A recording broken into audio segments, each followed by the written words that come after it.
Hello, Prince Rocks and happy people. If this time does not take, I'm just going to give up. You're just going to have to do without a video today. No, I'm kidding. I'm really not trying to let you miss out on the information that I have for you today. I am excited to be here. Today is a beautiful day. It's cold outside. It's 37 and it has a little triangle with an exclamation point. So I know that it's going to be colder. We're supposed to have some kind of winter blast. Through January, it's kind of normal. Don't panic. Nothing's out of the ordinary.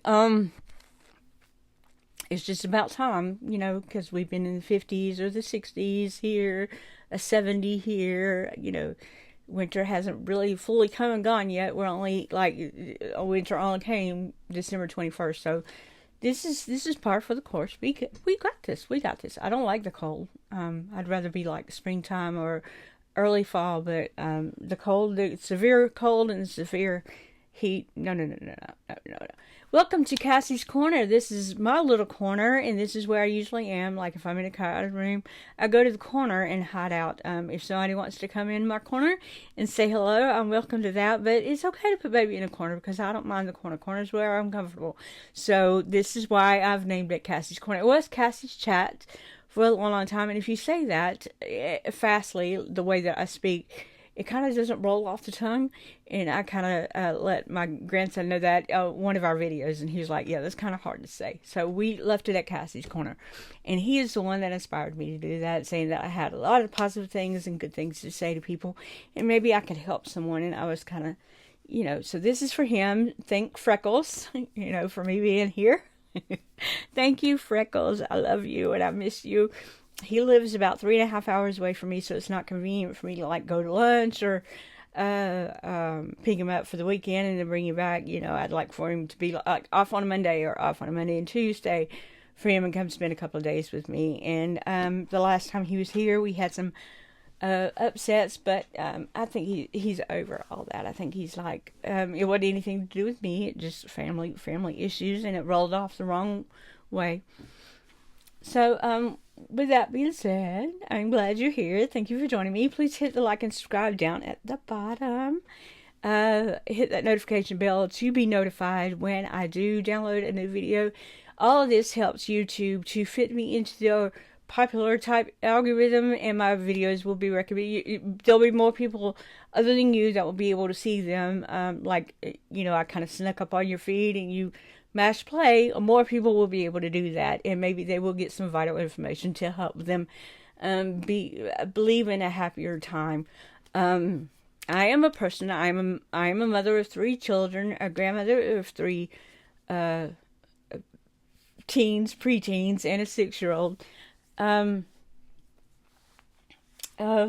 I'm just a normal, everyday person. I'm a country girl. I came from Albany, Georgia, kind of like in the boondocks or whatever, but I dealt with a very debilitating, depressive state, anxious state. I'd still take medicine for it. I'm not knocking the medication. The medication does help, but other than the medication, you cannot rely on just the medication to help you feel better. You also have to have your mind in a good shape, in a good way, in a good mentality. You have to fix your brain. And nobody's going to be able to do that for you. Nobody ever is going to be, hey, like this kind of number, splash. You're thinking positively now, splash, your brain's fixed. It's something you have to do. You have to want it. You have to be like, okay, I'm sick of the sadness. I'm sick of the anxiety. I'm sick of the way I feel. I'm sick of thinking I'm not important enough. I'm going out and I don't want to see people in the eye. I don't want to, I don't want to watch how they are enjoying life. They're laughing. They're playing. Why can't I be that way? Why can't I be joyful? Why can't I be like that? Well, I'm here. I'm not a professional. I'm not a psychiatrist. I'm not any kind of medical person whatsoever. I did study in the medical field, but it was basic. It was anatomy and physiology and things like that. I had great teachers. I just didn't finish what I was going for. I was going for radiology, actually. So I didn't finish that. And then I was going for the office aspect of it. I didn't finish that either. And it wasn't for any of the reasons. The office aspect of it was, I was at home. I cannot ADHD it here at home, having everybody knock on the door and expect me to get good grades. That did not work out. In the radiology, I just didn't fall in the grades. I had good grades. I had great grades. But my grades didn't fall in. Like, I quit for like a year or two. And then by the time I go back, the grades had risen up enormously. So it's not like I give up on everything I touch. That's not it. I have reasons for not for not completing. No, what was I going? Where was I going? I'm Cassie, by the way. Welcome. Please like, subscribe, hit that notification bell. I just want to talk about and try to get you on a new mindset with your brain. I need you to talk to your brain. You can control your brain. You are in control of what you think. You don't think so. I know that's what you think, because I'm like, I wasn't. You are very much in control of what you're thinking. Your mind is the one thing, and we'll see that in just a minute in today's lesson, lesson 15, day 15.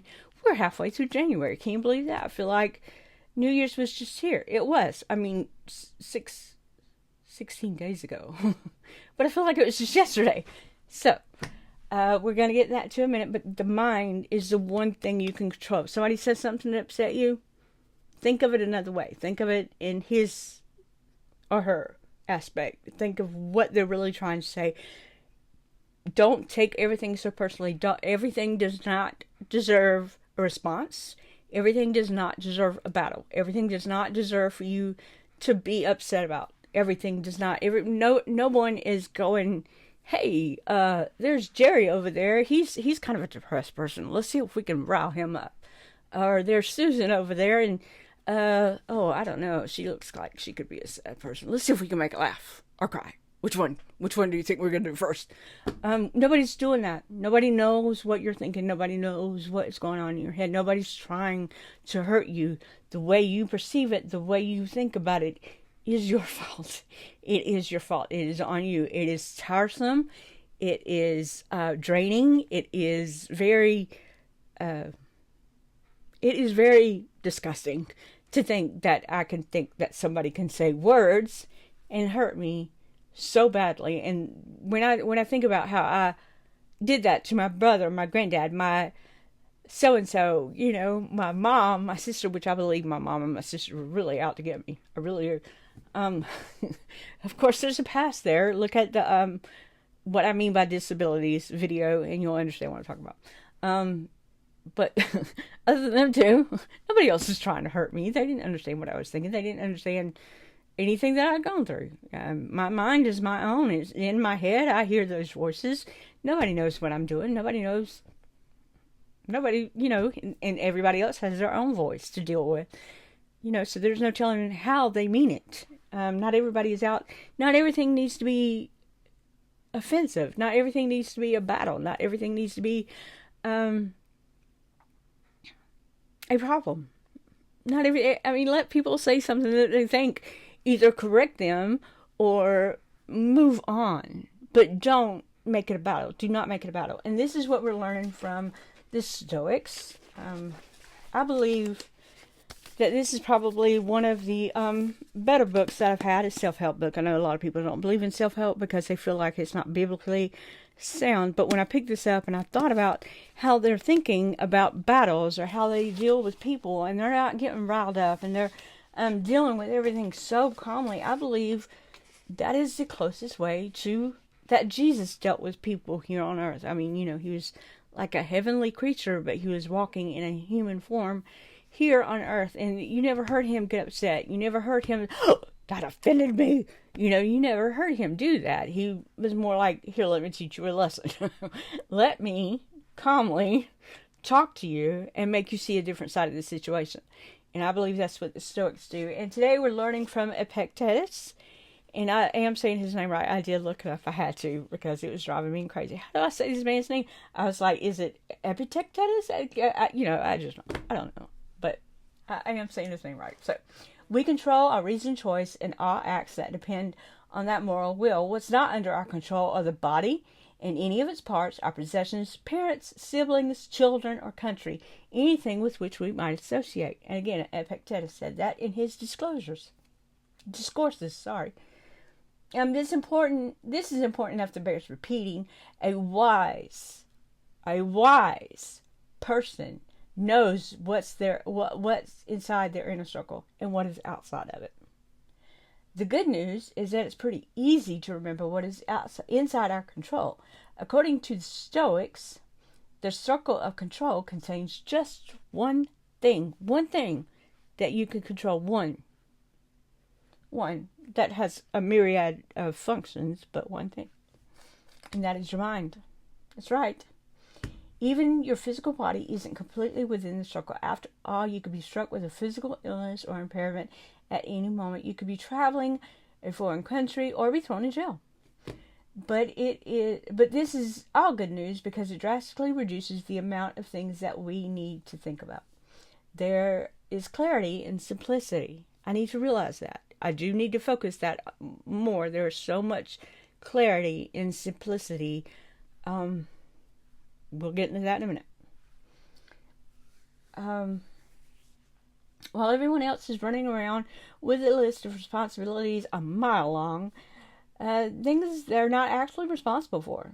You've got just that one item list. You've got just one thing to manage your choices: your will, your mind. So mind it. Okay, I'm glad they brought this up. I have a sort of debilitating problem. I have IBS. And the other day, I went an hour and a half up north past Atlanta to get my daughter. She didn't answer the door. So I had to come back an hour and a half.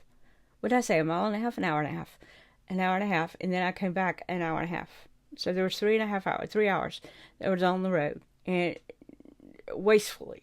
But I didn't take it wrong. And on top of that, I could not control if I was needing a bathroom or if I was not. So I had issues. I got home. I was in a very good mood. I was in a very good place. I wasn't mad at her. I acted like I was. I was like, well, she needs her, she needs me to beat her up or something like that. But I teased about it.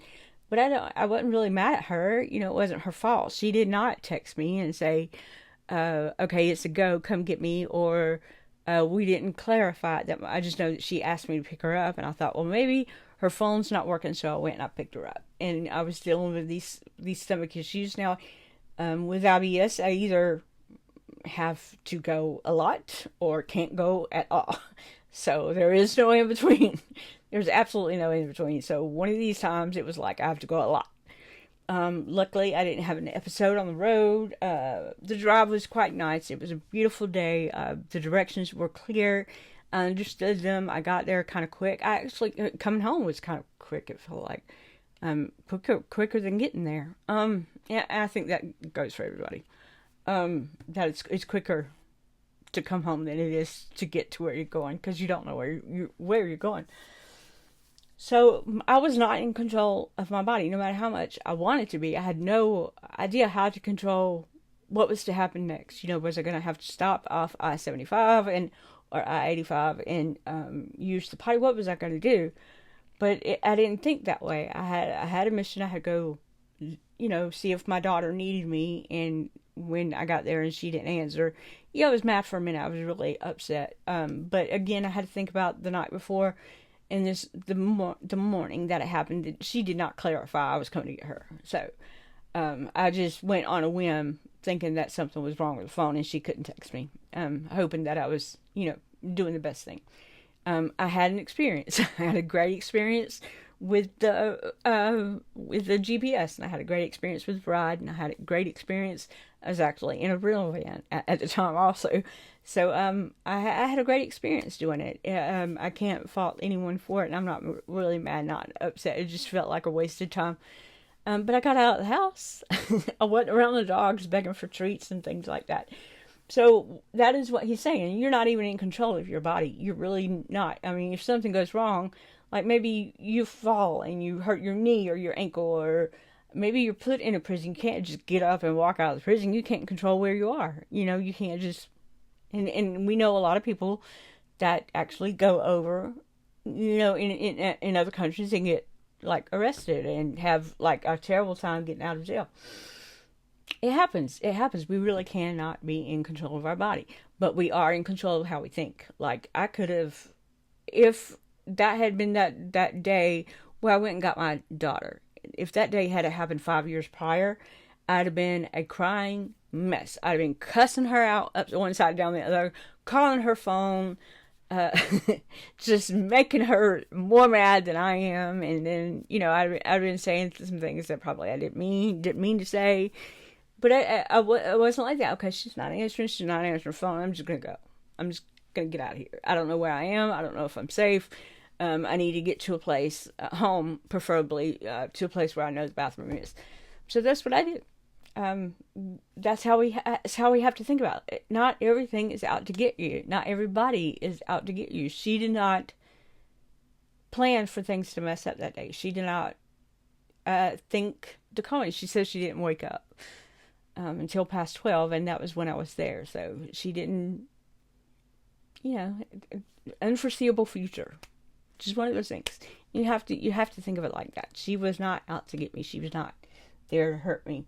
So I'm going to keep, in all of my depressive and sad states, I'm going to keep focusing on my brain and how I think. If somebody says something to me and it's detrimental to my situation, I have to think about where it's coming from, what they're thinking, what they're saying, they have no idea what I'm thinking. They have no idea where my darkness is, where my sadness is. They have no idea anything about me. My brother, my sister, even in a earlier video, I would say that my mom used to say she knew me. No, she didn't know me. She had no idea who I was. I didn't even know who I was at the time.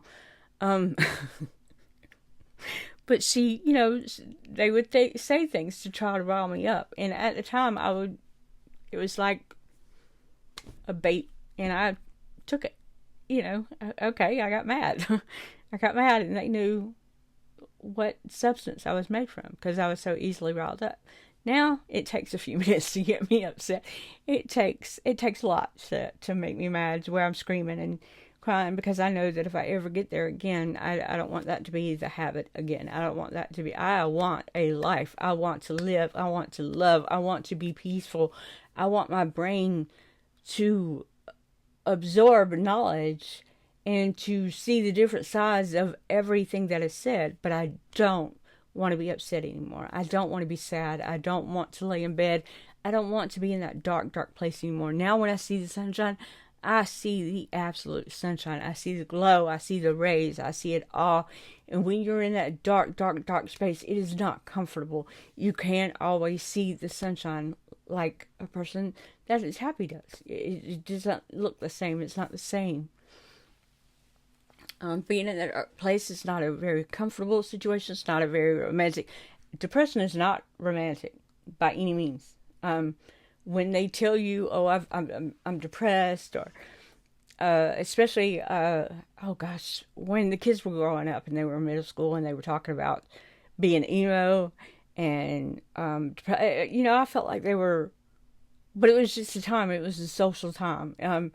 But they were like trying to romanticize depression and feeling bad, and that makes me so depressed. And I always thought it was just them being cute, but it's not a cute thing. It's not. The happiest girls are the prettiest, and I thank Aubrey Hepburn for saying that. That came from her. The happiest girls are the prettiest. And I believe that. I absolutely believe that. When you see me all happy and cheerful here, and I think that it has been some on some of the comments, my light or my happy expressions and my happy face is what's drawing people in. Okay, good. Because I'm not that sad person anymore. I'm just not. And I don't want to go there. I don't want to do that anymore. So that is what the Stoics believed, that you have one thing to control. It is your mind, whether it be your feelings, your thoughts, your afterthoughts, your concentration, whatever it is. Your mind can control your mouth. It controls your part of your body. Sometimes, other times you could be like have IBS and don't know when you're going to go to the bathroom. There were many times during vacations that I couldn't go to certain places or I didn't get to see certain things because I was spending too much time in the bathroom. That was aggravating. That was really annoying. And I've had it all my life. It didn't nothing. I've had it since I was a kid. I remember like eating cereal, and I didn't know until recently that maybe milk is doing it. So I use lactate now, but eating cereal with milk and then brushing my teeth afterwards, and getting out and going to school like an hour later, 30 minutes later. If I'm outside waiting on the bus, I have to go to the bathroom. So sometimes I would be like this close to missing the bus. And it would aggravate people because, they're having to sit there and wait on me to come out of the bathroom. But yeah, I've had it all my life, all my childhood. So there is that. We control our minds. We control. How does that make you feel? I mean, that's a big responsibility. Not this other responsibility. You can't control wars. You can't control what that politician says. You can't control what that celebrity says. I couldn't control the social norm that everybody was thinking that the depressive state was a cute thing. It's not. But socially, I can't go to school and say, hey guys, this is not cute. It's not something social. It's not something, it shouldn't be like this. I couldn't do it because, I can't control everybody. I can only control me. There were times I wanted to. There were definitely times I wanted to get on there. Hey guys, I know you're only in 9th grade, 7th grade, 8th grade, whatever, but being depressed is not cute. It can be demeaning because you're not getting up and taking care of yourself. You're not getting up, taking a shower. It can be very demeaning. But it was very sad. Very, very sad place. But if you have any questions, if you have any comments, please leave them for me. Please like and subscribe. I would love to hear from you. I'm glad that I'm getting the comments. I'm glad that my videos are growing. That is awesome. I'm glad that people are looking at them and thinking that this is an important situation to talk about. I think it is, without being depressed about talking about. It's about to announce that it's 3 o'clock, and I'm sorry. What was I saying? I'm gonna see. I told you. I'm gonna. I don't know what I was saying. Oh my god, that happened a lot. Yeah.